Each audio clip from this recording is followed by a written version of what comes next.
এখন আমার হাতে এই মুহূর্তে নাই।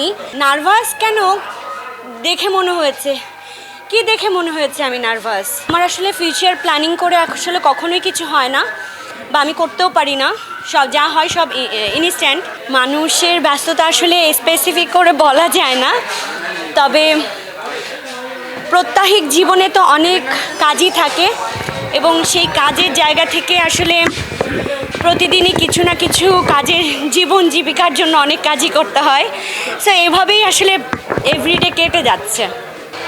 ভীষণ ভালো। ইনফ্যাক্ট এটা তো একটা, আজকে যে প্রোগ্রামটা অ্যাটেন্ড করেছি সেটা তো একটা ভালোবাসার জায়গায়, এবং সেটা বলবো যে আমাদের এফডিসির প্রোগ্রাম, তো সেরকম একটা জায়গায় আমি পারফর্ম করছি। এটা আমার অনেক ভালো লাগার একটা বিষয়।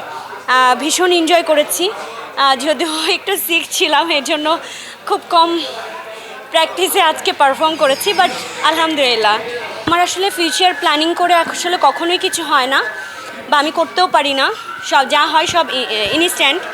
তো সামনে কিছু শুটিং আছে, কিছু কন্টেন্টে কাজ করছি, তো ওগুলা তো আসলে এক এক করে আসবে। রিসেন্টলি গতকালকেই একটা আমার ফ্রেন্ড মানুষ পুলক অধিকারী, ওর সাথে একটা গানের ভিডিওস করেছি, যেটা কিনা ওর চ্যানেলে এসছে।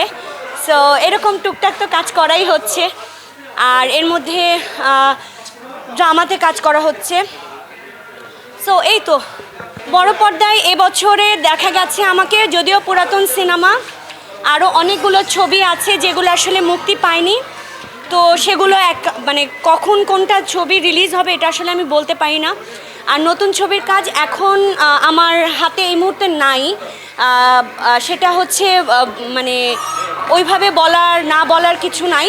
কাজ করলে তো অবশ্যই আপনারা জানবেন। That's it.